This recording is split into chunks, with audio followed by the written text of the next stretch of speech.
सभी को सादर प्रणाम। नमस्कार दोस्तों, आप सभी का सत्यार्थ प्रकाश संदेश यूट्यूब चैनल में मैं विकास आर्य आपका हार्दिक स्वागत करता हूं।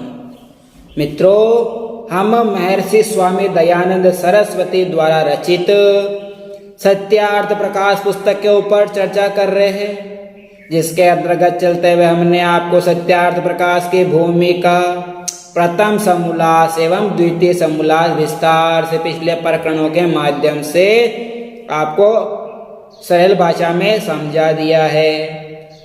अब हम तृतीय समोल्लास के ऊपर चर्चा कर रहे हैं, जिसके अंतर्गत हमने 20-22 प्रकरण पूरे कर लिए। कम से कम और भी प्रकरण बनेंगे। हम बड़े विस्तार से छोटे छोटे प्रकरणों के माध्यम से आपको समझाना चाह रहे हैं। यह नहीं कि एक ही बार में 1-2 घंटे का बना दिया और छोड़ दिया, उससे आपको भी ढंग से समझ में नहीं आएगा और मेरा भी कंटिन्यू बोलना इतना नहीं हो पाएगा। खैर, अपन तो बोल सकते हैं, वो दिक्कत नहीं है, परंतु आपकी सुविधा अनुसार हमने ये रखा है। तो चलिए, पिछले प्रकरणों के अंतर्गत हमने प्रमाणों के बारे में जानकारी ली थी, तो अब अगला प्रकरण प्रारंभ करते हैं उससे पहले उस परमपिता परमात्मा का ध्यान लगा लेते हैं। 3 दफा ओम का उच्चारण करेंगे।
शन्नो मित्रः शं वरुणः शन्नो भवत्वयर्मः शन्नः इन्द्रो बृहस्पतिः शन्नः विष्णुरुक्रमः।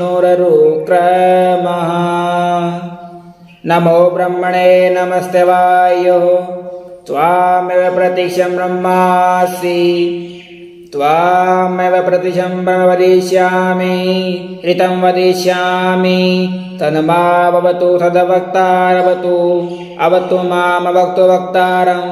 ओम शांति शांति शांति। चलिए मित्रों, आज का प्रकरण प्रारंभ करते हैं। तो पिछले प्रकरण के अंतर्गत हमने अभाव, संभावना इत्यादि प्रमाणों के बारे में जानकारी प्राप्त की थी, और पिछले प्रकरण के हमने यानी मोक्ष प्राप्त कैसे होता है उसके बारे में हम लोग को आपको विस्तार से समझाया था। अब अगला प्रकरण के बारे में चर्चा करते हैं। यहाँ से प्रारंभ करेंगे। पृथिव्याप्तस्तेजो वायुराकाशम कालोदिगात्मा मन इत्ति द्रव्याणि। ये वैश्विक दर्शन का सूत्र है। कहते पृथ्वी, जल, तेज, वायु, आकाश, काल, दिशा, आत्मा और मन, ये 9 द्रव्य होते हैं। ये जो द्रव्य बताए थे कि जब मनुष्य के यथायोग्य अनुष्ठान से पवित्र होकर जो कर्म किया जाता है, पृथ्वी, जल आदि जर्जर वेद धर्म में जो कर्म किए जाते हैं, उसे सामान्य जो गुण कर्म होते हैं, जो द्रव्य पदार्थ होते हैं, तो द्रव्य पदार्थों को यहाँ पर बताया कि 9 द्रव्य पदार्थ है। कौन कौन से? पृथ्वी है, जल है, तेज है, वायु है, आकाश है, काल है, दिशा है, आत्मा है और 9वां है मन। ये 9 द्रव्य पदार्थ है। कहते हैं त्रिक्या गुणवत्स समवाया वायिकारणम इति द्रव्य लक्षणम, यानी त्रिगुण गुण युक्त वायुकारो, यानी वैश्विक दर्शन में कहा गया कि क्रियाश्च गुणाश्च विद्यन्ते यस्मिनस्ते क्रियान गुणवत्त। अर्थात जिसमें क्रिया गुण और केवल गुण भी रहे उसको द्रव्य कहते हैं। यानी द्रव्य किसे कहते हैं? जो द्रव्य पदार्थ हो, जैसे पेय पदार्थ हो द्रव्य, यानी तरल पदार्थ को द्रव्य पदार्थ कहा जाता है। तो उसी प्रकार कहा गया है जिसमें क्रिया गुण और कर्म, क्रिया गुण और केवल गुण भी रहे, यानी क्रिया भी रहे गुण भी रहे या केवल गुण ही रहे, उसको द्रव्य पदार्थ कहा गया है, उसको द्रव्य कहते हैं। उनमें से पृथ्वी, जल, तेज, वायु, मन और आत्मा ये 6 द्रव्य, क्रिया और गुण वाले हैं। यानी 6 पदार्थ है, उसी के अंतर्गत वायु, मन, आत्मा ये 6 द्रव्य, क्रिया और गुण कर्म करने वाले हैं।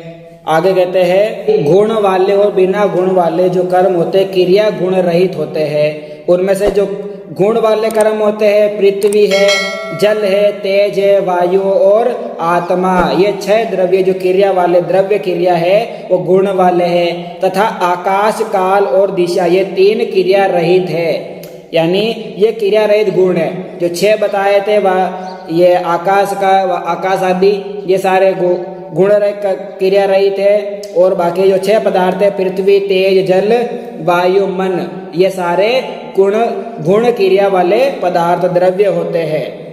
समवायी संवेतुम शीलम यस्य तत् समवायी प्रागवृत्तित्वं कारणम समवायी च तत् कारणम च समवायी कारणम। अर्थात जो मिलने के स्वभाव युक्त कार्य से कारण पूर्व कालस्थ हो उसी को द्रव्य कहते हैं। यानी जो मिलने के जो स्वभाव होते हैं, स्वभाव युक्त कार्य जो होते हैं, मिलना स्वभाव युक्त कार्य होते हैं पूर्व कालस्थ, यानी पूर्व काल में निश्चित किए गए उसी को द्रव्य कहते हैं।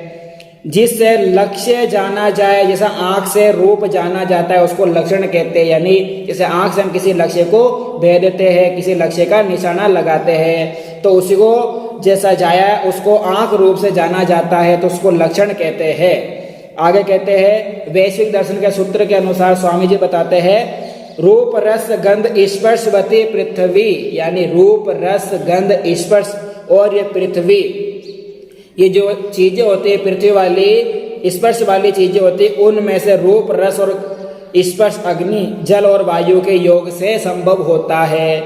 यानी रूप रस गंध स्पर्श वाली पृथ्वी, इस पृथ्वी को हम महसूस कर सकते हैं, स्पर्श करके किसी चीज को महसूस किया जा सकता है। जैसे हवा को हम जो हमारे पर शरीर पर जो लगती है तो उसको महसूस किया जा सकता है, देखा नहीं जा सकता, उसी प्रकार पृथ्वी को भी महसूस किया जाए। स्पर्श वाली जो चीजें होती है उसी में रूप रस और स्पर्श अग्नि, जल और वायु के योग से यह संभव होता है। आगे कहते हैं व्यवस्थित पृथ्व्याम गंध, वैश्विक दर्शन का कांड में दूसरा है, कहते हैं पृथ्वी में गंध गुण युक्त स्वाभाविक है। जो पृथ्वी है गंधमान होती है, पृथ्वी पर अनेक नाना प्रकार के पौधे होते हैं, जीव होते हैं, जंतु होते हैं, विभिन्न प्रकार की औषधियाँ होती है, सब इनमें से खुशबू जो गंध निकलती है वो हमारे को आनंद देने वाली होती है, कोई हमारे लिए नुकसानदायक भी होती है। जैसे मिट्टी होती है, मिट्टी की भी सौंधी सौंधी खुशबू आती है, उसी प्रकार पृथ्वी में गंध गुण स्वाभाविक है। यानी जो पृथ्वी का गुण है वो गंध देना भी होता है, यह स्वाभाविक रूप से माना गया है। वैसे ही जल में रस होता है, जल में रस यानी मीठा जल होता है, कोई खारा जल होता है, इस प्रकार का जल में भी रस होता है। अग्नि में रूप होता है, अग्नि का रूप, और वायु में स्पर्श और आकाश में शब्द स्वाभाविक पदार्थ होता है, ये सारे इनके गुण होते हैं। आगे कहते हैं रूप रस स्पर्शवत्या आपो द्रव्या स्निग्धाः, अर्थात रूप रस और स्पर्शवान द्रवीभूत और कोमल जल कहता है। रूप रस स्पर्शवान जो चीजें होती है उसी में द्रवीभूत और कोमल जल होता है, जो कोमल होता है। जिस प्रकार हमारी जबान है, हमारी वाणी वो कितनी कोमल होती है उसी प्रकार, परंतु इनमें जल का रस स्वाभाविक गुण तथा रूप रस अग्नि और वायु के योग से संभव होता है। यानी जो इनमें से जल का जो रस है ना, वो जो स्वाभाविक रस जल का है वो किससे होता है? गुण तथा रूप से, स्पर्श अग्नि और वायु, इन चीजों से वो संभव होता है, इनके योग से होता है। आगे कहते हैं अपसु शीतता, यानी अपसु शीतता का तात्पर्य है जो रूप और स्पर्श वाला है, यानी जो रूप जल में शीतलता गुण भी स्वाभाविक होता है। कहते हैं अपसु शीतता यानी शीतलता, जल में शीतलता का गुण भी होता है, यानी जल शीतल होता है, तरल पदार्थ होता है, द्रव्य होता है। कोई जल ठंडा होता है और कोई गर्म भी होता है, तो वो उसका स्वाभाविक गुण होता है। आगे है तेजो रूप स्पर्शवत, यानी जो तेज रूप स्पर्श होता है वे तेज है। रूप और स्पर्शवत जो तेज होता है उसको तेज कहते हैं, परंतु इससे स्वाभाविक और स्पर्श वायु के योग है। यानी जो रूप है वो स्पर्शवान, जो तेज सबसे स्पर्श वाली जो चीज होती है वो होती है वायु के योग से। जो पवन बहती है उसके योग से हमको स्पर्शवान चीज महसूस होती है। आगे कहते हैं स्पर्शवान वायु, अभी जो बात बताई स्पर्शवान चीज होती है। स्पर्शवान यानी स्पर्श चीज, यानी किसी चीज को स्पर्श करके छू करके महसूस किया जावे उसको स्पर्शवान चीज कहते हैं। कहते हैं स्पर्शवान गुण वायु, परंतु इसमें भी उष्णता होती है, वायु में भी उष्णता होती है। कभी गर्मियों के मौसम में देखना, राजस्थान प्रदेश में हम तो यहाँ रहते हैं, तो यहाँ पर जो गर्मियों में हवा वायु चलती है वो इतनी लूदायक, इतनी गर्म गर्म होती है, इसको लू कहते हैं यहाँ पर। वो इतनी गर्म होती है कि हमारे को बीमार तक कर देती है। तो वायु में उष्णता भी होती है, गर्म होती है, वो सूर्य के प्रकाश से गर्म हो जाती है। वो शीतलता भी होती है, उसमें तेज भी होता है। इस प्रकार जल के योग से यह सारा संभव हो पाता है।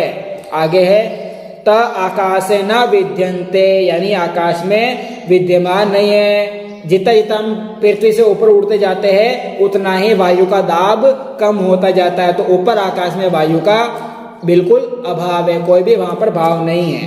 कहते हैं रूप रस गंध और स्पर्श आकाश में नहीं है। हम पृथ्वी के ऊपर है, यहाँ पर रूप भी है, किस प्रकार रस भी है, हम जितना प्रकार स्वाद लेते हैं, गंध लेते हैं, कि चीजों का स्पर्श करके महसूस किया जाता है, ये सारा इस पृथ्वी पर विद्यमान है। यहाँ पर छोड़कर अन्यत्र हम किसी दूसरे ग्रह पर जाते हैं तो ये जो चीजें यहाँ पर है वो उस ग्रह पर नहीं मिलेगी। उस ग्रह की दूर, अगर मंगल ग्रह पे चल जाओ, बुध पे चल जाओ, किसी भी ग्रह पे चल जाओ, ये चीजें वहां पर नहीं मिलती है। हम पृथ्वी से जितना ऊपर उड़ते जाते हैं उतना ये चीजें कम होती जाती है, किंतु शब्द ही आकाश का गुण है। जो आकाश का गुण जो होता है वही शब्द माना गया है। आगे निष्क्रमणम प्रवेशनम इत्याकाशस्य लिंगम, वैश्वी दर्शन के सूत्र यहाँ पे जितने भी सूत्रों के द्वारा यहाँ बताया गया, गुण क्रम स्वभाव रस गंध स्पर्श, ये सारे वैश्वी दर्शन से लिए गए। जिसमें प्रवेश और निकलता है वे आकाश का लिंग है। आकाश में कोई पर्दा नहीं है, कोई दीवार नहीं है, उसके अंदर सब आर पार चीजें दिखाई गई है। जो इतना बड़ा जो वातावरण ऊपर जो दिखता है वो सारा धूम्र यानी धुआं धुआं ही विद्यमान है, उसमें से आर पार निकला जा सकता है। तो उसका जो लिंग है वो प्रवेशवान होता है। आगे क्या गया, कार्यानंतर प्रादुर्भावाच शब्द स्पर्शवातम गुण, यानी कार्यानि गुणम स्पर्शवातम गुण, अन्य किसी पृथ्वी आदि कार्यों से प्रकट न होने से शब्द स्पर्श गुण वाले भूमि आदि का गुण नहीं है, किंतु शब्द का ही गुण आकाश है, आकाश ही का गुण शब्द है। आगे अपरस्मिन परम युगपच्चिरम शिव प्रेमेति काललिंगानी, यानी जिसमें अपर युगपत एक बार, चिरम विलंब क्षिप्रम शीघ्र इत्यादि प्रयोग होते हैं उसको काल कहते हैं। काल यानी समय गणना, काल कालो वहति अश्व, यानी काल इतना तेजी से दौड़ता है, समय इतना तेजी से दौड़ता है इसकी कोई सीमा नहीं। अगर हम समय के पाबंद नहीं है तो हमारा कार्य कभी भी पूरा नहीं हो पाता है। हमको हर किसी कार्य में, हर चीज में, हर जहाँ पर भी कार्य पर पहुंचना हो तो समय से पाबंद रहना चाहिए, काल के वशीभूत हमको चलना चाहिए। तो यहाँ पर ही बात कही गई है, जिस पर अपर यानी ऊपर, युगपत हो, एक बार यानी एक बार में, विलंब यानी देरी से, शीघ्र यानी जल्दी से इत्यादि प्रयोग होते वो उसको काल कहते हैं। यानी हम जल्दी से कोई कार्य करते हैं वो भी कार्य काल के वशीभूत होता है, हम देरी से भी कोई कार्य करें वो भी काल के वशीभूत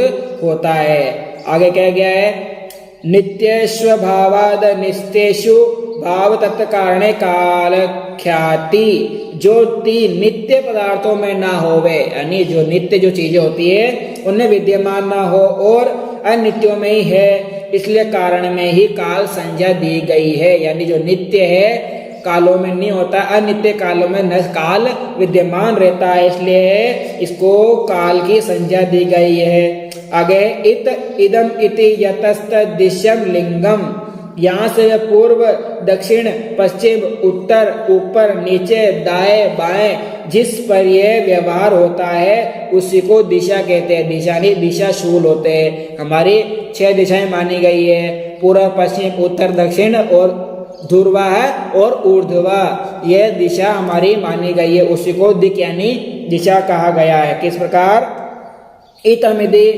इत इदम इत यत्तस्य दिशम लिंगम, ये सारे दिशा के लिंग माने गए हैं। आगे है आदित्य संयोगाद भूतपूर्वाद भविष्यतो भूताश्च प्राची, यानी जिसको प्रथम आदित्य का संयोग हुआ होगा उसको पूर्व दिशा कहते हैं, यानी पहले। जिस प्रकार पूर्व दिशा में हमारे सूर्य उदित होता है तो सबसे पहले उसको पूर्व दिशा की संज्ञा दी गई है, और जहाँ अस्त होता है उसको पश्चिम दिशा की संज्ञा दी गई है। सूरज पूर्व में उगता है और पश्चिम में जाके अस्त होता है तो ये उनकी संज्ञा दी गई है।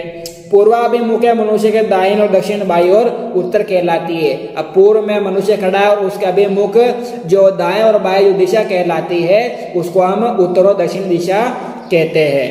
तो चलिए आज के प्रकरण को हम यहीं पर ही विराम देते हैं। तो आज के प्रकरण के माध्यम से हमने रूप रस गंध स्पर्श वादी जो चीजें होती है, किसमें गुणवान होती है, कौन गुण रहित होती है, किसको स्पर्श करके महसूस किया जा सकता है, उनके बारे में आज हमने जाना है। अगले प्रकरण के माध्यम से हम इसके बारे में और विस्तार से चर्चा करेंगे। तो जब तक के लिए अगर भी आपने अब तक भी मेरे चैनल को सब्सक्राइब नहीं किया तो आप इसको अवश्य कर लीजिए, जिससे मेरा आने वाला हर नए वीडियो का संदेश है वो सबसे पहले आपके पास पहुंच जाएगा, जिससे सर्वप्रथम आप मेरा जो ये वीडियो का लाभ है वो सबसे पहले आप उठा पाएंगे। और जितना हो सके लाइक कमेंट है शेयर जरूर कीजिए, जिससे आने वाले जो भी लोग हैं, व्यक्ति है, अपने मित्र गण हैं, वो सारे इसी का लाभ उठा पाएंगे। तो चलिए आज की वाणी को यही विराम देते हैं। धन्यवाद। इति ओम शम।